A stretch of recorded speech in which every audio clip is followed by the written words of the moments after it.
Dear students, today we have to discuss about three-column cash book. You can also call it as triple column cash book. Three column means in this ledger. In this ledger, we have three columns. Those are cash, bank, and discount column. So let us discuss about the introduction of this. A triple column cash book is an accounting ledger. Is an accounting ledger. Ledger is like a T-shape. Okay, left is debit and right is credit side. Okay, now this is called debit side. This is credit side. So triple column cash book is an accounting ledger used by business to record their cash transactions only. It serves as an organized and comprehensive tool for maintaining an accurate record of cash inflows and cash outflows. The three columns in this book represent three main categories of transactions. Those three columns are cash, bank, and discount column. Right? Triple column cash book. Cash book is a ledger. Cash book is a ledger. Okay. Ledger is like a T shape. Okay. Ledger T shape lo untundi. Okay. Left side em untundi? Debit untundi. Right side credit untundi. ఇక్కడ ఏంటిది మనకు triple column cash book. మనం cash book గురించి discuss చేస్తున్నాం. Cash book లో we have to record only cash transactions. Only cash transactions. If the transaction is not relating to cash, we have to simply neglect those transactions in the cash book while preparing cash book. It only cash transactions మాత్రమే record చేయాలి ఈ triple column cash book లో. ఇక్కడ three columns అని చెప్తున్నాం. Three columns ఏముంటున్నాయి ఈ ledgers లో? ఇక టీ షేప్ అని చెప్పినాం కదా, ఈ టీ షేప్ లో ఈ లెఫ్ట్ సైడ్ మొత్తంలో త్రీ కాలమ్స్ ఉంటాయి. దీన్ని డెబిట్ సైడ్ అంటాము. ఈ రైట్ సైడ్ మొత్తాన్ని క్రెడిట్ సైడ్ అని అంటాం. ఓకే, ఈ డెబిట్ సైడ్లో రిసిట్స్ని మనం రికార్డ్ చేస్తాం. క్యాష్ రిసిట్స్ ఏ వస్తాయి మొత్తం డెబిట్ సైడ్ రికార్డ్ చేయాలా, క్యాష్ పేమెంట్ ఏం చేస్తాయి క్రెడిట్ సైడ్ రికార్డ్ చేయాలా. ఓకేనా, అంటే క్యాష్ వచ్చినా లేదా బ్యాంక్ అకౌంట్లో అమౌంట్ యాడ్ అయినా డెబిట్ సైడ్ రికార్డ్ చేయాలి. క్యాష్ అమౌంట్ పే చేసినా లేదా బ్యాంక్ నుండి అమౌంట్ మనం బయటికి పంపించిన ఎక్కడ రికార్డ్ చేయాలంటే క్రెడిట్ సైడ్ రికార్డ్ చేయాలి. So here in this triple column cash book we have to record only cash transactions. Okay, we have to maintain an accurate record of cash inflows and cash outflows. Cash inflows nothing but cash receipts, cash outflows nothing but cash payments. Cash receipts, cash payments ని మనం triple column cash book లో record చేస్తాం. ఓకేనా, triple column. So ఆ heading లో చెప్తుంది cash book has three columns. Those are ఏంటి? Cash column, bank column and discount column. Cash column, bank column and discount column. So first is the cash column. The cash column records all transactions involving actual cash transactions. Okay na, cash transactions ని మనం cash column లో record చేస్తాం. Means only cash receipts ఏవైతే ఉన్నాయో, liquid cash ఏదైతే మనకు వస్తుందో దాన్ని క్యాష్ కాలమ్ లో డెబిట్ సైడ్ రికార్డ్ చేస్తాం. డెబిట్ సైడ్ క్యాష్ కాలమ్ లో క్యాష్ రిసిట్స్ రికార్డ్ చేస్తాం. క్రెడిట్ సైడ్ క్యాష్ కాలమ్ లో క్యాష్ పేమెంట్స్ ని మనం రికార్డ్ చేస్తాం. ఓకేనా, మరి ఎగ్జాంపుల్ ఆఫ్ క్యాష్ ట్రాన్సాక్షన్స్ ఎలా ఉంటాయి? Cash transactions, cash sales, cash purchases or some other expenses like we paid salary pay చేసినాం, డబ్బులు వస్తాయా పోతాయా అంటే క్యాష్ అవుట్ఫ్లో ఉంది అంటే క్యాష్ పేమెంట్ జరిగింది. పేమెంట్ అంటే ఎక్కడ సైడ్ రికార్డ్ చేయాలా? క్రెడిట్ సైడ్లో రికార్డ్ చేయాలి. ఒకవేళ ఇంట్రెస్ట్ రిసీవ్డ్ అని చెప్పింది, ఇంట్రెస్ట్ రిసీవ్డ్ అంటే డబ్బులు వస్తాయా పోతాయా? వస్తాయి అంటే క్యాష్ ఇన్ఫ్లో కాబట్టి ఎక్కడ రికార్డ్ చేయాలి? క్యాష్ కాలం అంటే డెబిట్ సైడ్ క్యాష్ కాలంలో రికార్డ్ చేయాలి. సో ఇక్కడ క్యాష్ సేల్స్ అన్నాం. సేల్స్ చేస్తే company will get revenue from the sales. So this is cash receipt. కాబట్టి సేల్స్ చేస్తే డెబిట్ సైడ్ రికార్డ్ చేయాలి. ఎక్కడ? క్యాష్ బుక్ లో డెబిట్ సైడ్ రికార్డ్ చేయాలి టు సేల్స్ అని. క్యాష్ పర్చేజ్ చేస్తే ఇప్పుడు మనం something purchase, business entity something purchased in to the business organization from the supplier. Okay, అప్పుడు ఏమవుతుంది? గుడ్స్ పర్చేజ్ చేస్తుంది, డబ్బులు ఇస్తుంది, పర్చేజ్ చేస్తే డబ్బులు పోతాయి అంటే క్యాష్ అవుట్ఫ్లో ఉంటుంది, క్యాష్ పేమెంట్ అవుతుంది. కాబట్టి క్రెడిట్ సైడ్ బై పర్చేజెస్ అనేది మనం రికార్డ్ చేస్తాం. అంటే ఓన్లీ క్యాష్ రిలేటెడ్గా ఉండాలి. క్రెడిట్ సేల్ చేస్తే మనం కొన్ని రికార్డ్ చేయం, ఎందుకంటే డబ్బులు రావు. ఓకేనా, అమౌంట్ అనేది ఇన్ఫ్లో అవ్వదు. కాబట్టి క్రెడిట్ ట్రాన్సాక్షన్స్ మనం క్యాష్ కాలంలో అంటే ట్రిపుల్ కాలం క్యాష్ బుక్ లో రికార్డ్ చేయం. ఇక్కడ క్యాష్ కాలం ఫస్ట్ కాలంలో only cash related transactions record చేస్తాం. బ్యాంకు, చెక్ అవన్నీ ఇస్తే క్యాష్ కాలంలో రికార్డ్ చేయం. Then the next column is bank column. Bank column. Bank column is like same cash column. ఇక్కడ బ్యాంక్ కాలంలో ఏం రికార్డ్ చేస్తాం? డెబిట్ సైడ్ బ్యాంక్ రిసీట్స్ ఏవైతే ఉన్నాయో అవి డెబిట్ సైడ్ రికార్డ్ చేస్తాం. Through the bank, if we pay something, some amount through the checks, then we have to record those transactions in the credit side of the cash column, in the credit side of the cash book. So ఇక్కడ ఈ bank సంబంధించిన transactions ఏముంటాయంటే, if we pay salary by issuing a cheque ఇచ్చి salary pay చేసినాం అనుకోండి, అప్పుడు ఏమైపోతుంది? Amount బ్యాంకులో డిడక్ట్ అవుతుంది. అంటే మన కంపెనీకి రిలేటెడ్గా ఉన్నటువంటి ఏదైతే అకౌంట్ ఉందో ఆ అకౌంట్ నుంచి అమౌంట్ డిక్రీజ్ అవుతుంది. అమౌంట్ డిక్రీజ్ అవుతుంది, డెబిట్ అవుతుంది. కాబట్టి అమౌంట్ డిక్రీజ్ అవుతుంది కాబట్టి దాన్ని ఏం చేయాలి? క్రెడిట్ సైడ్ రికార్డ్ చేయాలి. అంటే బ్యాంక్ కాలం, డెబిట్ సైడ్ బ్యాంక్ కాలం ఉంటుంది, క్రెడిట్ సైడ్ బ్యాంక్ కాలం ఉంటుంది.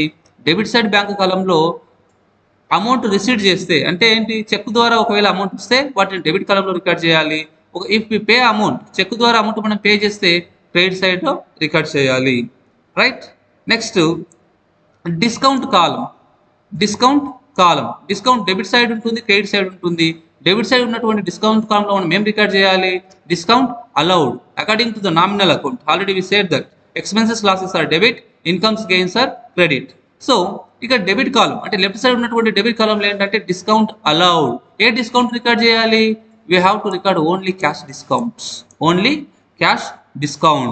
మనకు క్యాష్ డిస్కౌంట్ ఉంటుంది, క్రెడిట్ డిస్కౌంట్ ఉంటుంది అకౌంటింగ్లో. రైట్. ఇక్కడ ఈ ట్రిపుల్ కాలం క్యాష్ ప్రిపేర్ చేసేటప్పుడు క్యాష్ డిస్కౌంట్ ఏదైనా ఉంటే అది మాత్రమే రికార్డ్ చేయాలి. ఫర్ ఎగ్జాంపుల్, మనకు ఒక కస్టమర్ మన దగ్గర పర్చేజ్ చేసిండు, ఆయన ఒకవేళ క్రెడిట్ పర్చేజ్ చేయాలనుకుంటున్నాడు అనుకో, అప్పుడు మనం క్రెడిట్ ఆఫర్ చేయం. ఒకవేళ మీకు డిస్కౌంట్ ఇమీడియట్గా పేమెంట్ చేసినాం అనుకోండి, మీకు 10% డిస్కౌంట్ ఇస్తాను అంటే, ఇప్పుడు ఒక క్యాండిడేట్ మన దగ్గర, ఒక బయ్యర్ మన దగ్గర 1 lakh రూపీస్ గూడ్స్ పర్చేజ్ చేస్తున్నాడు, 10% డిస్కౌంట్ ఇస్తామని చెప్పినాం అనుకోండి, అని మనకి ఎంత పే చేయాల్సి వస్తుంది అంటే 90,000 రూపీస్ పే చేయాల్సి వస్తుంది.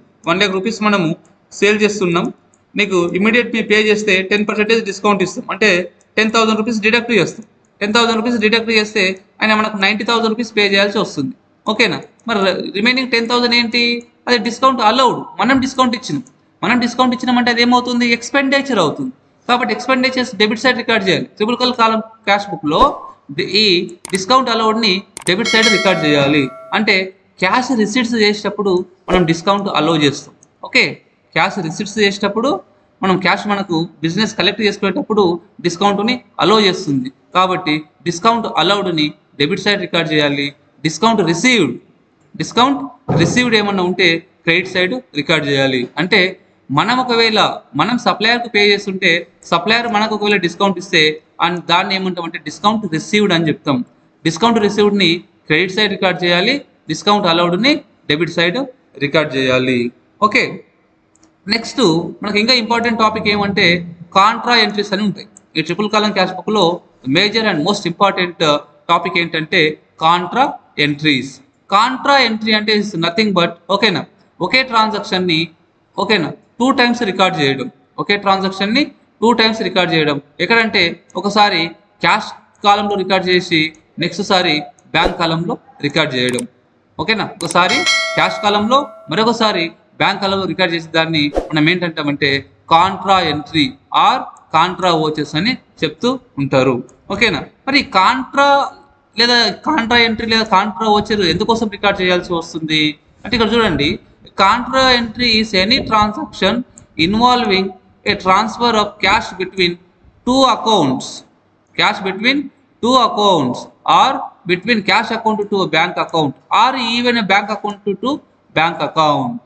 ఓకేనా, ఒక ట్రాన్సాక్షన్ 2 ఏరియాలో ఎఫెక్ట్ అవ్వాలి. అంటే క్యాష్ టు క్యాష్ అన్న అవ్వాలి, క్యాష్ టు బ్యాంక్ అన్న అవ్వాలి, బ్యాంక్ టు బ్యాంక్ అన్న అవ్వాలి, లేదా బ్యాంక్ టు క్యాష్ అన్న అవ్వాలి. అటువంటి ట్రాన్సాక్షన్ మనం ఏమంటామంటే కాంట్రా ఎంట్రీస్ అని చెప్తాం. ఓకేనా, just look at the examples here. Transferred cash to పెట్టి క్యాష్. ఒక క్యాష్ని బిజినెస్లో ఉన్నటువంటి క్యాష్ని పెట్టి క్యాష్ ఒకవేళ మనం పే చేస్తే ఏమవుతుంది? ఎలాంటి జనరల్ ఎంట్రీ రాస్తాం మనం అంటే పెట్టి క్యాష్. ఓకేనా, సారీ పెట్టి క్యాష్ అకౌంట్ డెటార్, పెట్టి cash account debtor to cash account అని రాస్తాం. అంటే డెబిట్ క్రెడిట్. ఓకేనా, డెబిట్ ట్రాన్సాక్షన్లో క్రెడిట్ ట్రాన్సాక్షన్లో క్యాష్ టు క్యాష్ వస్తే, లేదా డెబిట్ ట్రాన్సాక్షన్లో క్యాష్ క్రెడిట్లో బ్యాంక్ వస్తే, లేదా డెబిట్లో బ్యాంకు క్రెడిట్లో బ్యాంకు వస్తే, అంటే క్యాష్ టు క్యాష్ ట్రాన్సాక్షన్స్ కానీ, బ్యాంక్ టు బ్యాంక్ ట్రాన్సాక్షన్స్ కానీ, క్యాష్ టు బ్యాంక్ ట్రాన్సాక్షన్స్ కానీ, బ్యాంక్ టు బ్యాంక్ ట్రాన్సాక్షన్స్ కానీ, ఇలాంటి ట్రాన్సాక్షన్స్ వస్తే వాటిని ఏమంటారంటే కాంట్రా ఎంట్రీస్ అని చెప్తుంటారు. రైట్, ఈ కాంట్రా ఎంట్రీస్ ఫినాన్షియల్ పొజిషన్ని ఎలాంటి ఇంపాక్ట్ చేయవు, కానీ at a time we have to record these transactions in 2 areas. ఒకసారి డెబిట్ సైడ్ రికార్డ్ చేయాలి, మళ్ళీ ఒకసారి క్రెడిట్ సైడ్ రికార్డ్ చేయాలి. ఓకేనా? అలా రికార్డ్ చేసినప్పుడు మనము ఏదైతే ఈ జర్నల్ పోలియో, ఓకేనా, ఈ కాలం ఉంటుందో ఇందులో సి అని పెట్టాలి. ఆ కాలంలో మనం సి అని చూయించాలి. ఓకేనా? ఇక్కడ క్యాష్ బుక్ లెడ్జర్ మరియు సబ్సిడరీ బుక్ గా ట్రీట్ చేస్తుంటాం. ఓకేనా? ఇక triple column cash book subsidiary books లో వస్తుంది కాబట్టి మనం ఇక్కడ ఏ కాలం పెట్టాలి? ఎల్ఎఫ్, లెడ్జర్ పోలియో అనే కాలం ఉంటుంది. అంటే పర్టికులర్స్ డేట్ ఉంటుంది, పర్టికులర్స్ ఉంటుంది, ఎల్ఎఫ్ ఉంటుంది, క్యాష్ కాలం, బ్యాంక్ కాలం, డిస్కౌంట్. ఓకేనా? అట్లా ఉంటుంది. Next cash withdrawn from the bank for office use. Journal entry ఏమొస్తుంది? ఆఫీస్ యూజ్ కోసం క్యాష్ విత్డ్రా చేస్తే బ్యాంక్ నుండి, ఓకే, ఏమొస్తుంది మనకు అంటే బ్యాంక్ నుండి మనకు క్యాష్ వస్తుంది కాబట్టి cash account debtor to bank account, cash account debtor to bank account అని వస్తుంది. అంటే క్యాష్ డెబిట్లో ఉంది, టు బ్యాంక్ అని ఉంది, అంటే cash to bank transactions. Deposited into bank, అప్పుడు ఏమొస్తుంది? Bank account debtor to cash account అని వస్తుంది. అంటే bank to cash transaction, cash to bank transaction, cash to cash transactions. ఇలాంటి ట్రాన్సాక్షన్స్ మనం ఏమంటామంటే కాంట్రా ఎంట్రీస్ అని చెప్తుంటాం. నెక్స్ట్ క్లాస్లో మనం ఈ ట్రిపుల్ కాలం క్యాష్ బుక్ యొక్క ఫార్మాట్ ఒకసారి డిస్కస్ చేస్తే you can easily understand this topic. Okay, thank you.